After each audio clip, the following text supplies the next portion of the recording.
பின்னாடி வாங்க.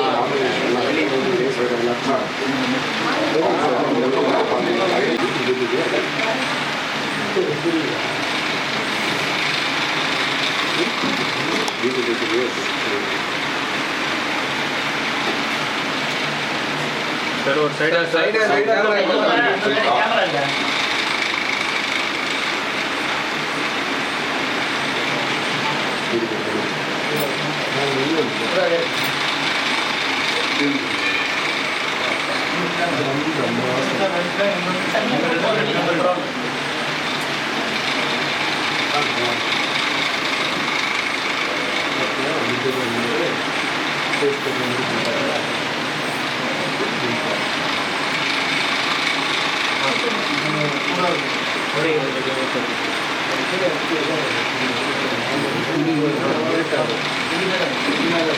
சச்சினா பின்னாடி வேணா.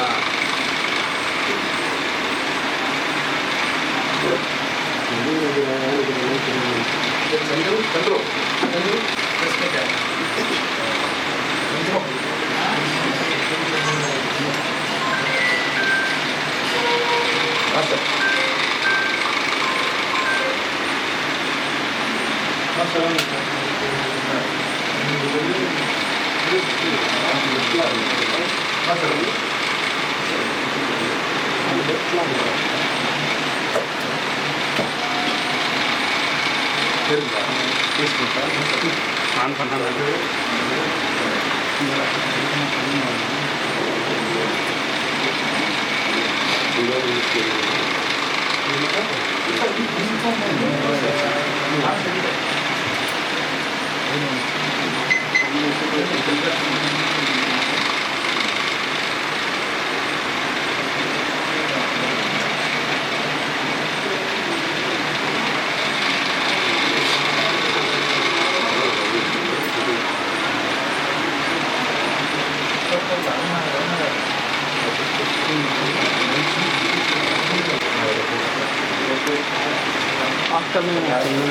குவாலிட்டி வேறு லெவலில்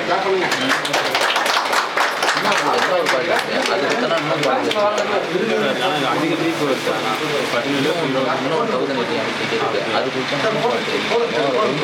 ஆமாம், ஆனால் நல்லா இருக்கு.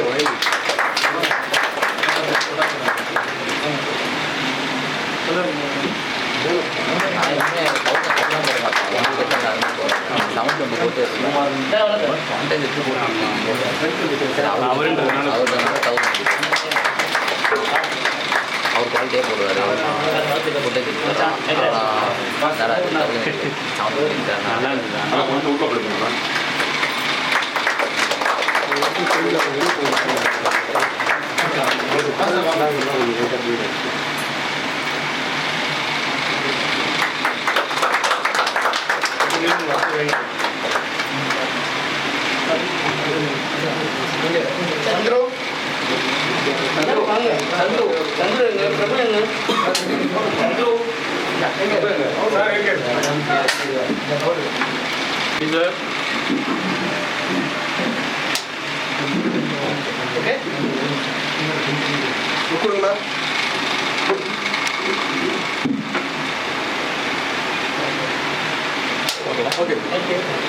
ஜேஎஸ் ஃபிலிம் ஃபேக்ட்ரி ப்ரொடக்ஷனில் என்னோட 3வது படம் triple M, Michael Muhammad Murugan.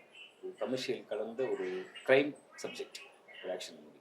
அதில் வந்து JS film factory Jagatha Suresh ஒரு தான் ப்ரொடியூஸ் பண்ணுறாரு. அது ஒரு முதல் படம். என்னோட அசிஸ்டண்ட்டும் கூட அசிஸ்டண்ட்டாக இருந்து தொழில் கற்றுக்கிட்டு அதுக்கப்புறம் இப்போது படம் பண்ணுறாரு. மைக்கேல் ரோல் இதில் நான் தான் பண்ணுறேன். மைக்கேல் ரோல் இதில் நான் தான் பண்ணுறேன். முகமது கேரக்டர் வந்து என் காதல் சுகுமாரன் பண்ணுறாரு. முருகன் கேரக்டர் புட்டாச்சேந்தன் பண்ணுறாரு. இப்போ தான் உங்க கூட ஒர்க் பண்ணுறேன். இது ட்ரிபிள் எம் என்னோட லைஃப்பில் நடந்த சில உண்மை சம்பவங்களை வச்சு இந்த படம் நான் பிளான் பண்ணியிருக்கேன். மைக்கேல் முகமது முருகன் அந்த மாதிரி ஜிஜு முத்து சாதிக் நாங்கள் 3 பேரும் சின்ன வயசுலேருந்து க்ளோஸ் ஃப்ரெண்ட்ஸ், 35 வருஷமாகவே. ஸோ அதில் சாதிக் வந்து இறந்துட்டார். அந்த இறந்த நேரத்தில் அதுக்கப்புறம் நான் யோசித்த ஒரு ஸ்கிரிப்ட் தான் இந்த ட்ரிபிள் எம். இந்த படத்துலேயே ஒரு டைலாக் இருக்கும். மைக்கேல் சொல்லுவார் முருகன் கிட்ட, உனக்கு நானே ஒரு கேஸ் கொடுப்பேன், நீ அந்த கேஸ் எடுத்து பண்ணுவ அப்படின்னு சொல்லுவார். அந்த மாதிரி வந்து சாதிக்கு எனக்கு ஒரு கதை கொடுத்துருக்கான். அந்த கதை தான் அந்த படம். என்னோட உண்மை சம்பவம் கொஞ்சம் மசாலா மிக்சிங்கோட இந்த படம் பண்ணுறேன். நண்பர்கள் படம் அப்படின்னாலே சினிமாவில் எல்லா படமும் சூப்பர் டூப்பர் ஹிட் தான். ஸோ இதில் எல்லாமே வர சீன்ஸாக இருக்கட்டும், டைலாக்ஸாக இருக்கட்டும், என்னோட உண்மை சம்பவத்திலிருந்து எடுக்கப்பட்ட டைலாக்ஸ் தான் முக்கால்வாசி இருக்கும். ஸோ 2 பேரும் நானெல்லாம் கதை சொல்லும்போது ரொம்ப நல்லா இருக்குது. ரொம்ப அப்ரிஷியேட் பண்ணி எனக்காகவும் இறங்கி வந்து அவங்க இந்த படத்தை பண்ணுறாங்க. அதுக்கு ரொம்ப ரொம்ப நன்றி. இந்த படத்தில் தனலக்ஷ்மி அவங்க ஒரு ஃபாத்திமான்னு சொல்லி ஒரு லீட் பண்ணுறாங்க. ஐஸ்வர்யா ஒரு கேரக்டர் ரோல், யாஷா ஒரு character role, KR Vijaya madam ஒரு ரோல் பிளான் பண்ணியிருக்கோம், கிங்காங் அண்ணன் ஒரு ரோல் பிளான் பண்ணியிருக்கோம், வம்சி சார் ஒரு கெஸ்ட் ரோல் பண்ணி கொடுக்குறாரு. இந்த மாதிரி ஒரு ஆர்டிஸ்ட் பட்டாலும் கொஞ்சம் சின்ன ஆர்டிஸ்ட் எல்லாம் உள்ளே வச்சு என்னால் என்ன செய்ய முடியுமோ அந்த கமர்ஷியலை வந்து நான் கொடுக்குறேன். ஆகஸ்ட் 15 படம் ஸ்டார்ட் பண்ணுறோம். சீக்கிரம் டைட்டில் டீசர் சீக்கிரம் ரிலீஸ் ஆகும். வந்திருக்க உங்கள் சப்போர்ட், உங்கள் ஆதரவுக்கு எல்லாம் ரொம்ப ரொம்ப நன்றி. முதல்ல என் ஃப்ரெண்ட்ஸுக்கு நன்றி, அந்த 2 பேருக்கு நன்றி, ரொம்ப நன்றி. அவங்க சொன்னதான், அவங்கள வச்சு தான் இந்த கதையை நான் பண்ணியிருக்கேன். செத்து கதை கொடுத்துட்டு போயிட்டான், அந்த மாதிரி ஆயிடுச்சு. ஸோ அவ்வளோதான். தேங்க்யூ.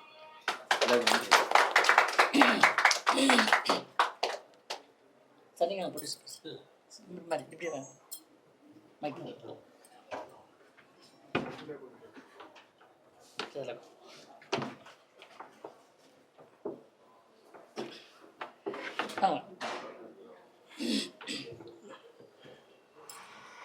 வணக்கம் எல்லோருக்கும். என்னோடய பேர் சுரேஷ்.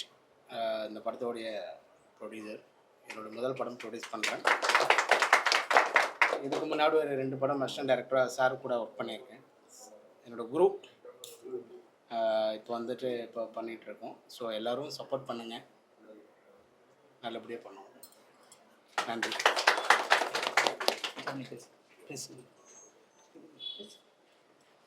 வணக்கம்.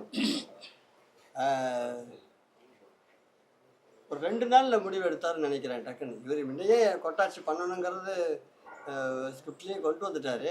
ஆனால் ஒரு 2 நாளைக்கு முன்னால் தான் எனக்கு அடித்தார். ஆனால் வாங்க சந்திப்பேன், நான் வேறு ஒரு படத்து வேலையாக இருக்கிறப்போ வாங்க சந்திக்கலான்னு சொல்லி நேற்று உட்காந்து பேசுகிறப்போ அந்த ஒன்லைன் மட்டும் சொன்னார். அந்த ஒன்லைன் கேட்குறப்போ உண்மையாலுமே சொல்கிறேன், இன்றைக்கி வந்துட்டு மக்கள்கிட்ட ஒரு படம் போய் நல்லா ஒரு ரீச் கிடைக்கிது அப்படின்னா இன்றைக்கி லைவாக ஒரு விஷயம் கண்டென்ட் பேஸு தான் இன்றைக்கி படம் ஓடுது. அந்த மாதிரி ஒரு கண்டென்ட் பேஸில் இந்த படம் கண்டிப்பாக இருக்கும்.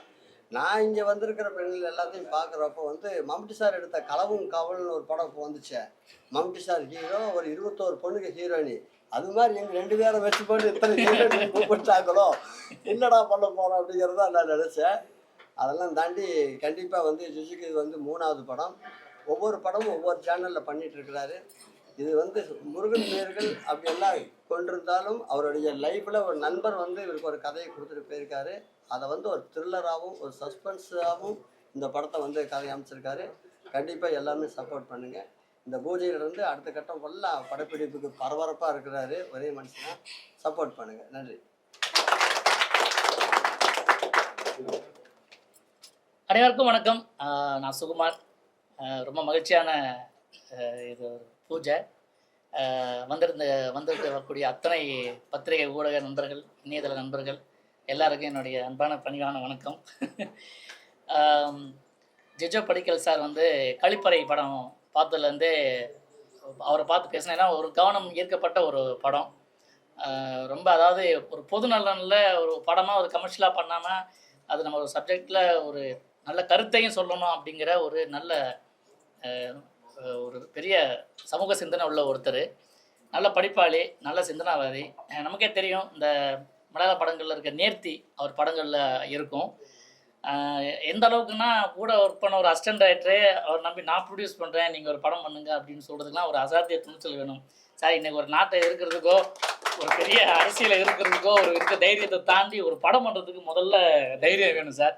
ஏன்னா மற்ற தொழிலெல்லாம் பார்த்தீங்கன்னா கண்ணுக்கு முன்னால் விளைச்சல் இருக்கும், இல்லை இன்வெஸ்ட் பண்ணுற பொருளாவது இருக்கும். நமக்கு வந்து லாபம் வரலன்னா கூட அந்த பொருளை வைத்தாவது நம்ம வந்து அதை சரிக்கட்ட பார்ப்போம். ஆனால் சினிமா அப்படி தெரியாது, விளைச்சல் கண்ணுக்கே தெரியாது. வறுத்தது எடுத்ததுக்கப்புறம் தான் இது எவ்வளோ விலை போகும், இது வருமா வராதா அப்படிங்கிற ஒரு பெரிய விஷயம்.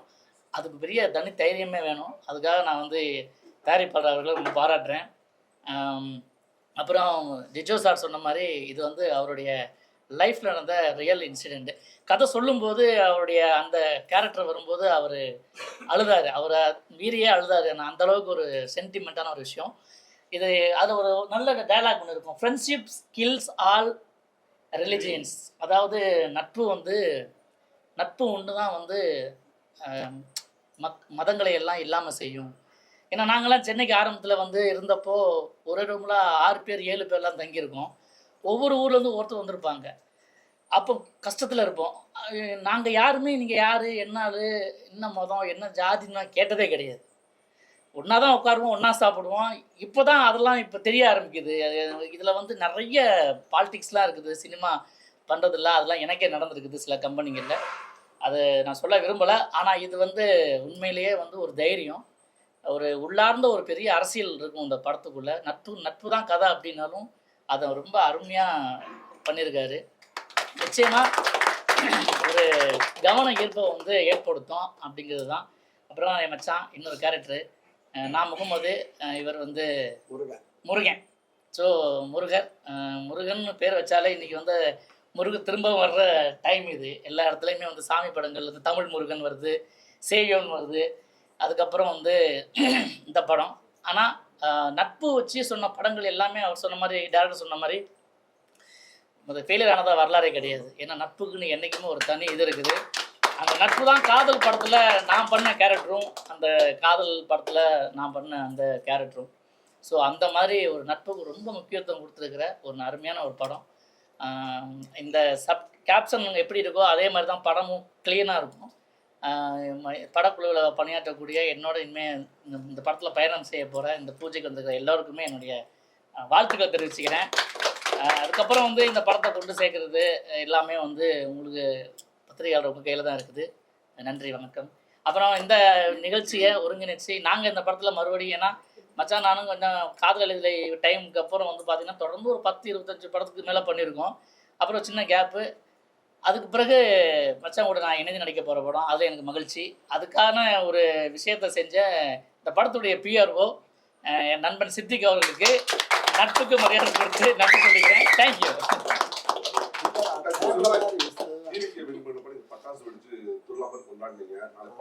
இவர் தான் இல்லை அதை பற்றில இல்லை. எல்லா மக்கள் எல்லாம் எப்படி படத்துக்கு எதிர்பார்ப்போடு இருக்கிறாங்களோ அதே இதில் தான் நானும் இருக்கேன். ஏன்னா நான் அவர் கூட வந்து ஒரு 10-12 படங்கள் வந்து விஜய் அண்ணா கூட வந்து நிறையா நடிச்சிருக்கேன். இன்றைக்கி வந்து ஒரு நல்ல ஒரு பொசிஷனில் ஒரு நல்ல இடத்துல மக்களுக்காக சிஎம்மாக உட்காந்துருக்கிறப்போ அவருக்கு உண்டான வரவேற்பு மக்கள் எல்லாம் என்ன எதிர்பார்க்கலாம் அதே நானும் எதிர்பார்ப்பேன். நாளைக்கு தான் படம் பார்ப்போம். கொட்டாஜி, இப்போ பொதுவாக வந்து பார்த்தீங்கன்னா ஸ்க்ரீனில் பார்க்குறத விட இப்போ அதிகமாக சோசியல் மீடியா பிளாட்ஃபார்ம் ரீல்ஸில் தான் பார்க்குற மாதிரி இருக்குது. யார் சொன்னா அப்படின்னு? நீங்கள் ரீல்ஸ் பார்த்துருக்கீங்க, அப்போ படம் பார்க்காம படங்கள் இப்போ பண்ணிட்டு இருக்கீங்க. இப்போ வந்து என்ன விலைன்னு ஒரு படம் பண்ணிட்டு இருக்கேன். மஞ்சுமல் பாய்ஸ் அந்த ரைட்டர் அவர் தான் டைரக்ட் பண்ணுறாங்க. அதுக்கப்புறம் வந்து இப்போ கோர்ட்டு அப்படின்னு சொல்லி ஒரு படம் பாப்பா பண்ணிட்டு இருக்காங்க. மொய் விருதுன்னு ஒரு படம் வந்து பாப்பா பண்ணிட்டு இருக்காங்க. அதில் ஒரு லீட் ரோல் பண்ணிட்டு இருக்கேன். டைரக்ஷனாக ஒரு 2 படம் பண்ணிகிட்டு இருக்கேன். ஒரு படம் வந்து இப்போ எடிட்டிங் போயிட்டுருக்கு. படத்து பேர் விரைவில் அவங்க எல்லாம் கூப்பிட்டு அறிவிப்பாங்க. ஆக்சுவலாக இப்போ ஃபேமிலியே வந்து இப்போ ரீல்ஸில் தான் அதிகமாக ஃபோக்கஸ் பண்ணுறீங்க. இப்போ சினிமாவை விட இப்போ சோசியல் மீடியாவில் அதிக இன்கம் இருக்கா? சோசியல் மீடியாவில் இன்கம்காகலாம் ஒன்றும் கிடையாது. இல்லை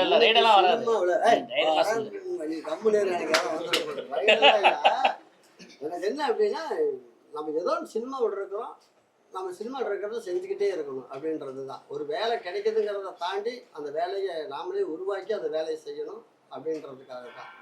நினைவுபடுத்தல் மாதிரி தான் இன்றைக்கி சோசியல் மீடியா. அதை நான் பயன்படுத்திக்கிட்டு இருக்கேன். சுமார்ஜி, சொல்லுங்க ஜி. நீங்க வந்து கமல் விஜய் கூட தான் வந்து பிக் ஸ்கிரீன்ல ஷேர் பண்ணிருக்கீங்க. இப்போ வந்து திருப்பி அவங்களோட பாக்கிறதுக்குலாம் வாய்ப்புகள் இருக்கா? இல்ல இப்ப பிக் ஷாட் கூட யார் கூட ஸ்கிரீன் ஷேர் பண்ணுவாங்க? இப்போ வந்து பார்த்தீங்கன்னா இருக்கிற அப்போ இருந்த இயக்குனர்கள்லாம் நல்ல நல்ல நடிகர்கள்லாம் தேடி போய் பார்த்து வாய்ப்புகள்லாம் கொடுப்பாங்க. இப்போ இருக்கிற ஜென்சி கிட்ஸ் இப்போ நிறைய இயக்குனர்கள்லாம் வந்து இப்போ நாளை இயக்குனருக்கு அப்புறம் வந்தவங்களுக்கெல்லாம் இப்போ இருக்க ஆர்டிஸ்ட் தான், அதாவது சோஷியல் மீடியா இருக்க ஆர்டிஸ்ட் அவங்க தான் தெரியுறாங்க. அப்பப்போ சில பேர் கூப்பிடாம போய் கடைசியாக நான் பண்ணது ஸ்டார்னு ஒரு படத்தில் தான் கொஞ்சம் பெரிய கவின் கூட ஒரு இது பண்ணேன். அதுக்கப்புறம் வந்து நிறைய படங்கள் இப்போது பண்ணி கமிட் ஆகிட்டுருக்கேன். அதில் எது வெளியே வரும் அப்படின்னா உங்களுக்கு தெரியும், அது ஒன்று. பட் என்னென்னா நம்ம வந்து வெயிட் பண்ணிகிட்டே இருந்தோம்னா நமக்கு படம் நல்ல படம் கிடைக்குன்னு வெயிட் பண்ணிட்டே இருந்தோம்னா நம்ம வந்து பெரிய படம் கிடைக்கணும்னா நம்ம உட்காந்துட வேண்டியது தான். ஏன்னா எனக்கு வந்து படம் பார்க்குறவங்க நடிக்கிறவங்க ஜாஸ்தி ஆகிட்டாங்க.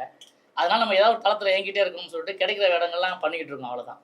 ஸோ பெரிய நான் மறுபடியும் பார்ப்போம் எப்படி. ஏன்னா எங்களுக்கு இருக்க ஒரு பெருமை என்னன்னா ஒரு நடிகர் இன்றைக்கி முதலமைச்சர் ஆகியிருக்காரு. அவர் நாங்கள் எப்போ வேணால் போய் பார்க்கலாம். ஆமாம், அது மக்கள் வந்து சினிமாவை கொடுத்துருக்க அங்கீகாரம் தான். இவங்க என்ன தான் மயக்கம் இருக்குது, மாயை இருக்குது, சினிமா கவர்ச்சியில் ஆயிட்டாங்க, அரசியலுக்கு வந்துட்டாங்க, பிடிச்சிட்டாங்கன்னு சொன்னாலும் மக்களுக்கு தெளிவாக தெரியும் யார் முதல்வராக்கணும் அப்படின்னு சொல்லிட்டு. அது ஒரு எழுச்சியை தான் இப்போ பார்க்குறோம். இப்போ கூட ஜனநாயகன் பார்த்தீங்கன்னா அத்தனை தடைகளையும் உடச்சி வெளியில் வந்துகிட்டே இருக்குது. அடுத்த நாளைக்கு ரிலீஸ் ஆக போகுது. இதெல்லாம் மக்கள் பார்த்தீங்கன்னா திருவிழா மாதிரி கொண்டாட தயாராகிட்டாங்க. நிச்சயமாக அந்த மாதிரி கமல் சார் கூட நான் டச்சில் தான் இருப்பேன். அப்போ போய் பார்க்குறது பேசுறதெல்லாம் நான் மதிச்சுட்டு தான் இருப்பேன். நட்புகள் என்றைக்கும் தொடரும். சுகுமார்ஜி, சோசியல் மீடியாவில் வந்து இன்ஃப்ளூயன்சரு இந்த மாதிரிலாம் வர ஆரம்பிச்சிட்டாங்க. சரி, அவங்கெல்லாம் ஹீரோ ஆகிட்டாங்க. கஷ்டப்பட்டு ஆஃபீஸ்லாம் ஏறி ஃபோட்டோ கொடுத்து வந்தீங்கன்னா நீங்கள்லாம் அப்படியே கீழே இருக்கீங்க. உங்களாம் நடிக்கவே கூப்பிட்றது இல்லையா? அதாவது அதுதான் நான் சொல்ல வந்தேன். இப்போ என்ன ஆயிடுச்சுன்னு சொன்னால் ஒரு ஜென்ரேஷனே மாறி போயிருக்குது. அதனால நாங்கள் வந்து இருக்குது, எங்களை கூப்பிட்றாங்க, நடிக்க வைக்கிறது, நாங்கள் நடிச்சுட்டு தான் இருக்கோம். நடிக்காமல் எப்படி? எனக்கு சினிமா துறை எதுவும் தெரியாது, வேறு தொழிலும் தெரியாது. நீங்கள் வேறு ஏதாவது பண்ணுறியாடா? இல்லை, அவர் கேட்குறப்ப எனக்கு எப்படின்னா அந்த முதல்வனில் வந்து அர்ஜுன் கேட்குறப்போ அந்த நாக்கை பிடிச்சி இப்படி இழுக்கிற மாதிரி ஒரு ஸ்டில் ஒன்று போட்டுருவாங்க தெரியுமா? அது மாதிரி பாலாக இருந்துட்டு எங்களோட நாக்கை பிடிச்சி இழுக்கிற மாதிரி. இல்லை ப்ரோ, இப்போ பாலா சார் நீங்கள் கேட்டது கரெக்டு. ஒரு காலத்தில் நாங்கள் ஃபோட்டோ எடுத்துக்கிட்டு கம்பெனியாக தெருவா ஏறி ஓடி நம்ம வாய்ப்பு கேட்டுட்டு இருந்தான். இப்போ டேரக்டர் என்ன பண்ணுறாங்கன்னா யாரெல்லாம் தெருவா இருக்காங்களோ அங்கெல்லாம் ஓடி போய் நடிகர் தேடுறாங்க, ரீல்ஸ் நடிக்கிறவங்க. இன்னைக்கு பிஸ்னஸ் தான் மெயின். ஒரு படம் வந்து கஷ்டப்பட்டு எடுக்கிறாங்க, ஒரு ப்ரொடியூசர் வராங்க, இதை கொண்டு நாமளே கல்யாண ஆல்பம் கிடையாது, நம்ம எடுத்துகிட்டு நாமளே பார்க்குற மாதிரி. இன்றைக்கி சோஷியல் மீடியாவில் யார் இன்றைக்கி கரண்ட்டாக யார் ஒரு விஷயம் பண்ணிகிட்டு இருக்காங்களோ மக்கள் அவங்கள கவனமாக இருக்காங்க. அப்போ அந்த மாதிரி ஆளுகளுக்கு வாய்ப்பு கொடுக்குறப்போ வந்து படத்தில் இருக்கிறாங்க பார்க்குறாங்க. இன்றைக்கி அது ஒரு பிஸ்னஸாக இருக்குது. நாங்கள் என்றைக்கும் இருக்கிற மாதிரி நடிகர்கள் தான், எல்லாரும் அவங்களும் நடிகர்கள் தான். அவங்களுக்கு ஒரு வாய்ப்பு கிடைக்கிறப்போ அவங்க நடிகர், எங்களுக்கு வர்றப்போ இன்னும் நாங்கள் பயன்படுத்தி ஸ்டாண்டர்ட் பண்ணுவோம். அதனால தான் பொட்டாச்சு வந்து பாத்தீங்கன்னா இப்போ சோஷியல் மீடியாவில் அதிகமாக வீடியோஸ்லாம் ரீல்ஸ்லாம் பண்ணிட்டு இருக்காரு. நீங்களும் அதை மாதிரி ட்ரை பண்ணுறதுக்கு வாய்ப்பு இருக்கு? பண்ணிட்டு இருக்காங்க. அதாவது நம்ம எப்படின்னா இதுக்குன்னு இது மூச்சோட இறங்கி இதே வேலையாக பண்ணுறது கிடையாது. எப்பப்போ ஏதோ நமக்கு தெரியாத இன்றைக்கி மச்சான் சொன்ன மாதிரி இன்றைக்கி வந்து சோஷியல் மீடியாவில் இல்லைன்னா அவன் வந்து சினிமாவில் நடிகனாகவே இல்லை இருக்க முடியாதுன்ற மாதிரி ஒரு கட்டத்துக்கு உருவாயிடுச்சு. பெரிய பெரிய நடிகர்கள்லாம் வேறு அந்த இதில் இறங்கி டெய்லி ஒரு போட ஆரம்பிச்சிட்டாங்க. என்ன படம் பண்ணியிருக்கேன்னு கேட்பாங்க. இப்போல்லாம் வந்து உங்களுக்கு எவ்வளோ ஃபாலோவர்ஸ் இருக்குன்னு கேட்குறாங்க. என்ன பண்ணாலும் உங்களுக்கு எவ்வளோ ஃபாலோவர்ஸ் இல்லையா? ஃபாலோவர்ஸே கிடையாது. நீ வேற முன்னெல்லாம் யாராவது ஃபாலோ பண்ணால் தப்பாக எடுத்துப்பாங்க. இப்போல்லாம் அந்த பொண்ணுங்களே சொல்லுங்க, எங்களை ஃபாலோ பண்ணுங்கன்றாங்க. அந்த மாதிரி ஆகி போச்சு. உடனே நம்ம மொபைல் வாங்கி நம்மளே கேட்கறதுல போட்டு நான் உங்களை ஃபாலோ பண்ணுறாச்சா, இனிமேல் நீங்கள் என்ன ஃபாலோவர்ஸ் அப்படின்றாங்க. ஸோ இது மாதிரி ட்ரெண்டிங் ஆகிடுச்சு. அதனால் நான் சொல்கிறேன், நான் வந்து அப்படி வாய்ப்பு கேட்ட காலங்களில் அப்படி ஓடுனால தான் நாங்கள் இந்த இடத்துல இருக்கோம். இப்போ ஒரு படம் இப்போ இது நடக்க போகுது. ஸோ இது ஒவ்வொன்றா வந்துகிட்டே இருக்கும். இது வந்து கால மாற்றம், இதுக்கு நம்ம அடாப்ட் ஆகியே ஆகணும். அதுக்காக வந்து சோஷியல் மீடியாவில் ட்ரெண்டிங்கில் இருக்கிறவங்களுக்கு நடிக்க வைக்கிறதுனால அவங்களுக்கு திறமை இல்லாதவங்க சொல்ல முடியாது. ஏன்னா திறமை இல்லாத யாரும் இங்கே வரவே முடியாது ஃபஸ்ட்டு. ஆனால் ஒன்று, எத்தனை சோஷியல் மீடியாவில் யாரெல்லாம் புதுசாக ஒன்று பண்ணாலும் ரோட்டில் போகிறப்ப எங்கே நிற்கிறப்போ அவன் பேரை சொல்லவே முடியாது. இதே சுகுமார் நானும் போய் நின்று டே சுகுமார் நிற்கிறான், டே கொட்டாச்சி நிற்கிறான், டே அந்த படத்தில் பார்த்தோம்ல இந்த படத்தில் பார்த்தோம்ல அப்படின்ட்டு அப்புறம் இப்போ வரைக்கும் எங்களை அடையாளம் கண்டுபிடிச்சி சொல்லுவாங்க. அவங்கள எத்தனை பேர் 100 படம் நடிச்சிருந்தாலும் வெளியில் போய் எங்கே நின்னாலும் அவங்களுடைய பேரோ ஐடென்டி ப்ரூஃபோ டக்குன்னு யாரும் கண்டுபிடிக்க முடியாது, மக்கள்கிட்ட கணிக்க முடியாது. அதில் பார்க்கலாம், தள்ளி விட்டு போகலாம், அவ்வளோதான். மூவிஸில் வந்து உங்களுக்கு அதிகமாக பேமெண்ட் கிடைக்குதா இல்லை சோஷியல் மீடியா பிளாட்ஃபார்ம்ல பேமெண்ட்டே இருக்கிறீங்க? எங்கேங்க பேமெண்ட் யாரு கொடுக்குறா? பேமெண்ட் ஒவ்வொரு வாய்ப்புக்கு நாக்க தொகைப்பட நாயா அலையறா. நீங்க வந்து பேமெண்ட் ரெண்டு பேர்ல யாருக்கு அதிகமா கிடைக்குது? யார்? எங்க 2 பேர் சோஷியல் மீடியாவில் அந்த ஃபாலோவலியா இருக்கிறவங்களுக்கு தான் தெரியும். நான் என் பக்கத்தில் எடுக்கிறேன்னா போடுற போயிட்டே இருக்கிறேன். அதெல்லாம் ஒன்றும் எதுவும் வர்றதில்லை. நீங்க கரெக்டா சொல்லுங்க. இல்ல. சோசியல் மீடியால இவனுக்கு நிறைய பாருங்க, காப்பெல்லாம் போட்டேன். வந்தோடனே சொல்லிட்டேன். ரெண்டரை காப்பு அப்படின்றேன். இப்பதான் 2-3 வீடியோ போட்ட மச்சான்றான். இதை பார்க்கும்போது தெரியும் அவங்களுக்கு டூப்ளிகேட் போனது. எவ்வளவு பேர் வந்திருக்காங்க. ஆமா சிஎம் விஜய் வந்து நடிகர் பார்த்தாலும் நேரா போய் பார்க்க முடியும்னு சொன்னீங்கல்ல. ஆமா சின்ன படங்களுக்கு தியேட்டர் எப்போ கொடுப்பாரு? கேரளா பக்கத்து மாநிலம் இருக்கிறதுக்கு ஓடிடி தியேட்டர்லாம் கொடுக்குறாங்க. கண்டிப்பா செய்வாரு. வருவாரு. கண்டிப்பா செய்வாரு. படம் வருது, மீதி படம்லாம் நிக்குது இல்ல. நான் என்ன சொல்றேன்னா வந்து ரிலீஸ் பண்ணது அவங்கதான்ன்றத ஒரு இது போட்டு எடிட்டர் பிடிச்சாங்க. ஒன்னும் பரபரப்பா இல்லையா? அவங்களே இதை கிரியேட் பண்றாங்களோ? இல்ல இது வந்து நீங்க சம்பந்தப்பட்ட டீம்ல கேட்க வேண்டிய கேள்வி, எங்கிட்ட கேட்க முடியாது. ஏன்னா நாங்க அந்த படத்துல நடிச்சிருந்தாலும் பரவாயில்ல, இந்த கேள்விக்கு நான் பதில் சொல்லலாம். அவன் டிக்கெட்டே கிடைக்கலன்னு ஃபீல் பண்ணிடுறான். பண்றாங்களா ஒரு படத்தை ரீரிலீஸ் பண்றாங்களா? நல்லா கேட்டுக்கோங்க, கொடுக்கலாம்ல. நல்லா கேட்டுக்கோங்க. சினிமாவுடைய அத்தனை நெளிவு சுழிவுகளையும் கஷ்டங்களையும் இங்க இருக்கிற தொழிலாளர்களுடைய கஷ்டங்களையும் தெரிஞ்சவர் வந்து முதலமைச்சர் விஜய் அவர்கள் இப்ப வந்திருக்காங்க. இதுக்கு முன்னால இருக்கவங்க மக்கள் நலனில் அக்கறை உள்ளவங்க, அவங்க அதெல்லாம் பார்த்ததுக்கு அப்புறம் வருவாங்க. பட் அதே பாணியில இன்னைக்கு மக்களுக்கு இப்போ என்ன பிரச்சனை, நான் என்ன சொல்லி நான் வந்தனோ அதை நான் செய்கிறேன்னு சொல்லிட்டு அவர் அந்த வழியில் போயிட்டு இருக்காரு. அதுக்கே நிறைய நிர்வாக பிரச்சனைகள்லாம் இருக்குது, அதை கையாண்டுட்டு இருக்காங்க. இது வந்து அவருக்கு தெரியும், அவர் கவனத்துக்கெல்லாம் இல்லாமல் கிடையாது. அவர் சினிமாக்காரு, யாராவது போய் சினிமாவில் வந்து சொல்லி தான் அவர் சினிமாவுக்கு செய்யணும் அவசியமே கிடையாது. இப்போ நீங்கள் கேட்ட கேள்வி சிறிய படங்களாகட்டும், சின்ன தயாரிப்பாளர் நடிகர்கள் இருக்கட்டும், எல்லாத்துக்குமே நிச்சயமாக அவர் செய்வாங்க, நம்பிக்கை இருக்குது. அது இது எங்களுக்கு உள்ள பக்கத்தில் உள்ள நடிகர்களால் எங்களோடக்குள்ளேயே வந்து இதை பேசிகிட்டு தான் இருக்கும். அது கண்டிப்பாக வந்து இப்போ நடிகர் சங்க கட்டடம் வந்து கட்டி முடிக்கும்போது நிச்சயமாக வந்து முதலமைச்சர் அவர்கள் வருவாங்க. அப்போ நிறைய விஷயங்கள் பேசுவோம். அப்போ திரைப்படத்துக்கு உண்டான என்ன நல்லா செய்யணுமோ அவர் அந்த மேடையில் சொல்கிறதுக்கு 100% வாய்ப்பு இருக்குது. கொட்டாய்ச்சி ப்ரீவியஸ் ப்ரெஸ் மீட்ல நீங்க ஒரு படம் ப்ரெஸ் மீட்ல வந்து கலந்துருக்கும் போது நடிகர் சூரி மேல ஒரு குற்றச்சாட்டு அந்த இயக்குனர் வச்சாரு. எங்க கூடவே டிராவல் பண்ணிட்டு பட் எங்கள்கிட்ட எந்த ஒரு டச் இல்லை. அதுக்கப்புறம் ஏதாச்சும் உங்களோட கான்டாக்ட் பண்ணாரா சூரி? ஏன்னா இப்போ வந்து ரீசெண்டா விஷால் விஷ்ணு விஷாலுக்கு கூட வந்து பார்த்தீங்கன்னா விஷ் பண்ணியிருக்காரு. ஏன்னா அவங்க பிரச்சனைலாம் மறந்து வந்து விஷ் பண்ணியிருக்காரு. இல்லை அந்த மாதிரி உங்கள்கிட்ட ஏதாச்சும் பேசியிருக்காரு? இல்லை, நடிகர்கள் எல்லாமே நடிகர்களை தாண்டி நாங்கள்லாம் நண்பர்களுங்க. நாங்கள் ஏதோ ஒரு எமோஷனில் ஒரு அன்னைக்கு நடக்கிற ஒரு சூழலில் வர்றது தான் அதெல்லாம். ஆனால் அதுக்காக அவர் வேற நான் வேற அவர் அப்படியெல்லாம் யாரும் ஒதுங்கி போயிட முடியாது. நாங்கள் எல்லாருமே நண்பர்கள் தான். இப்போ வந்து மன்றாடி படத்தை அந்த பிஸியில் இருக்கார் அவர். அது இப்போ இடையில எங்கேயாச்சும் நாங்கள் பார்த்தோம்னா கூட அதே நட்போட அதே இதோட நாங்கள் பேசுவோம், பழகுவோம், அப்படியே தான் இருப்போம். எங்களுக்குள்ள எந்த ஒரு இதுவும் கிடையாது. அவரோட அந்த டான்ஸ் பெர்ஃபார்மன்ஸ் எரித்தனமாக இருந்துச்சு. அதை பார்த்த உடனே நாமளும் இது மாதிரி ஒன்று பண்ணோண்டாங்கிற மாதிரி நம்மளுக்கு ஒரு வைப்பாக இருந்தது. சூப்பராக இருந்துச்சு. உண்மையாலுமே சூரிக்கு உண்மையாலுமே மனமார்ந்த வாழ்த்துக்கள். பாலானா நீ ஒரு கேள்வி கேட்டீங்க அவர்கிட்ட, நீங்கள் எல்லாமே வந்து கீழே தான் இருக்கீங்க, இன்னும் ஹீரோஸா மேலே வரல அப்படின்னு சொல்லி. உங்களுக்கு நான் பாலா நம்பனா அதே அங்கே சேட்டார்னா ஒரு அன்போட கூப்பிட்றா, அதே மாட்டாரு மலர் தமிழுக்கு சேட்டர். ட்ரிபிள் வந்ததுக்கப்புறம் நீங்கள் அந்த கேள்வி வந்து கேட்க மாட்டேன். இப்போ அவர் சொன்னார் இது மாதிரி சூரிய சார் வந்து நல்லா இதாகிட்டாரு, நல்லா ஆக்ஷன் பண்ணுறாரு, டான்ஸ் பண்ணுறாரு அப்படின்னு சொல்லிட்டு இவர் அதே மாதிரி பண்ணணும் அப்படின்னு சொல்லியிருந்தாருன்னா இந்த படத்தில் என்னென்னலாம் இருக்கோ அது எல்லாமே இருக்கும். அவங்க டான்ஸ் பண்ணுவாங்க, அவங்க ஆக்ஷன் பண்ணுவாங்க. இது வரைக்கும் ஒரு ஆக்ஷன் ஹீரோவா கூட நீங்க இப்படி பார்த்தா லவ் பண்ணுறாங்க சார். அது கேப்ல அப்போ அது இல்லை, நான் காதல் சுகுமார் இல்லையா, அதனால தான் கேட்குது. அப்போ லவ் மட்டும் பண்ண முடியாதுல்ல. கரெக்ட். அதுதான். இல்லை, நான் நீங்கள் சொன்னதெல்லாம் எதுவும் இருக்குதா அப்படின்னு. லவ் பண்ணாலே சண்டை வந்துடும் பார்த்தீங்களா, ஆக்ஷன் ஆயிரும். கரெக்ட். அப்போ வந்து இந்த ட்ரிபிள்க்கு அப்புறம் வந்து நான் அடுத்த படம் பண்றேன் பண்ணல அதெல்லாம் அப்பாப்பட்ட விஷயம். கண்டிப்பா சுகுமார் அண்ணனையும் கொட்டாச்சேரனையும் ஒரு மிகப்பெரிய ஹீரோஸா இந்த தமிழ் சினிமா இண்டஸ்ட்ரி பார்க்கும். அது எந்த மாற்றமே கிடையாது. இப்படி சொல்லி அடுத்தவங்க கேட்கறவங்க இனிமே காமெடியெல்லாம் பண்ண மாட்டாங்க நினைக்க மாட்டாங்க. அதையும் பண்ணுவோம், காமெடி இருக்கும். நீங்க எதிர்பார்க்கறது படத்துல எல்லாமே இருக்கு, கமர்ஷியலா எதிர்பார்க்காது அதிகமா இருக்கு. இப்ப நம்மளே இப்ப அவரு சூரி சூப்பரா ஆடி இருக்காரு, அவரா இப்படி இவரா இப்படி கதை சுகுமாரா இப்படி கொட்டாச்சேரன் எப்படி எல்லாருடைய வாயில் இருந்தும் வாய்ப்பு கண்டிப்பா அது வரும். அதுல எந்த மாற்றமும் இல்லை. இந்த படத்தினுடைய முக்கியமான விஷயம் மியூசிக் டைரக்டர் ஸ்ரீகாந்த். ஸோ அவர் கொஞ்சம் உடல்நிலை பாதிக்கப்பட்டிருக்காரு, அதனால வர முடியல. ரெண்டாவது இந்த படத்தோட ரைட்ஸ் ஏபி இன்டர்நேஷ்னலுக்கும் அமேசான் ராஜு சாருக்கும் சிவானி ஸ்டுடியோ செந்தில் சாருக்கும் நான் இந்த இடத்துல தேங்க்ஸ் சொல்லிக்கிறேன். ரெண்டாவது இவ்வளோ தூரம் கொண்டு வந்து பார்த்து பேசி நான் ஓடணும் இல்லையோ எனக்காக ஓடிட்டு இருக்க என் பிஆர்ஓக்கு ரொம்ப ரொம்ப நன்றி. சித்திகனுக்கு தேங்க்யூ. என்னோட அசிஸ்டன்ட் டைரக்டர்ஸ் முக்கியமாக ஸோ அவங்க எல்லாருக்கும் ரொம்ப ரொம்ப ரொம்ப ரொம்ப நன்றி. அவன் எப்பவுமே அங்கே தான் போய் நிற்பான், அசிஸ்டன்ட் டைரக்டர். அவன் பாய் போட்டு தூங்குறவன். இந்த மாதிரி வரடே. நீங்க மலையாள இண்டஸ்ட்ரியில இருந்து வரீங்க. மலையாள இண்டஸ்ட்ரி நல்ல பீக்ல இருக்கு, நல்ல ஸ்டோரிஸ், ஆக்டர்ஸ் எல்லாமே புதுசா போட்டாலும் வரவேற்கிறாங்க. ஆனா நீங்க தமிழ்ல வந்திருக்கீங்க. நான் எனக்கு ஃபர்ஸ்ட் சான்ஸ் கொடுத்தது தமிழ். அதனால தமிழ் இண்டஸ்ட்ரியில் ஜெயிச்சுட்டு அங்கே போகணும் அப்போ வெயிட் பண்ணிட்டு தான் இருக்கேன். நான் கூட நான் சொல்லியிருந்தேன், நம்ம நேற்று பேசும்போது கூட அங்கே ஒரு மிகப்பெரிய ஒரு நடிகருடைய பேச்சுவார்த்தையில் இருக்கேன். கால் ஷீட் ஓகே ஆயிடுச்சு, நான் ரெடியாக தான் இருக்கேன். ஆனால் நான் ஆஸ் யூஷுவல் எல்லாம் சொல்கிற மாதிரி தான், வாழ வைக்கும் தமிழ்நாடு, எல்லாம் வாழ வச்சது தமிழ்நாடு.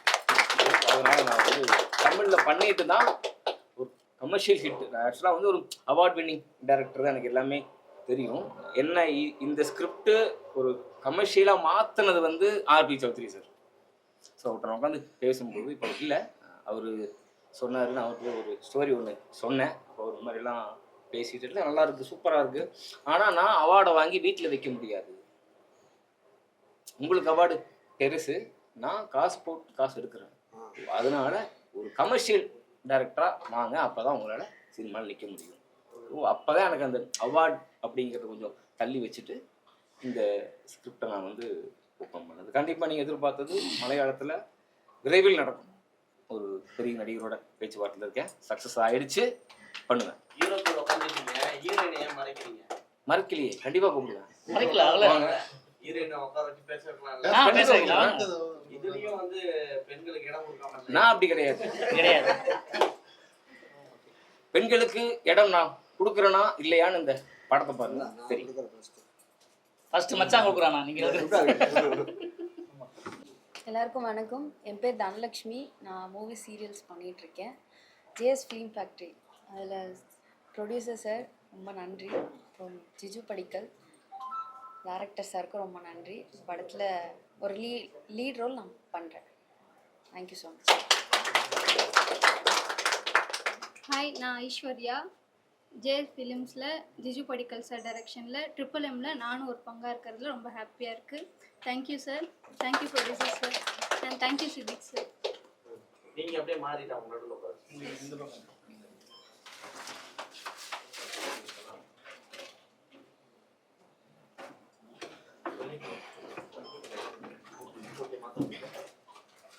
ஹாய், என் பேர் ஆஷா. இது ஜிஜு சார் கூட ஆக்சுவலி இந்த மூவிக்கு வந்து ஒரு 2 இயர்ஸ் பேக்கே நான் ஆடிஷன் அட்டென்ட் பண்ணியிருந்தேன் ஜிஜு சார் கிட்ட. ஸோ அதை ஞாபகம் வச்சுருந்து இப்போ இதில் ஆப்பர்ச்சுனிட்டி கொடுக்கறதுக்கு தேங்க்ஸ் சார். ஸோ ப்ரொடியூசர் சாருக்கும் thanks and team press team எல்லாருக்குமே ரொம்ப ரொம்ப தேங்க்ஸ். MMMல ஒரு பார்ட்டாக இருக்கிறதுல எனக்கு ரொம்ப ரொம்ப சந்தோஷம். தேங்க்யூ.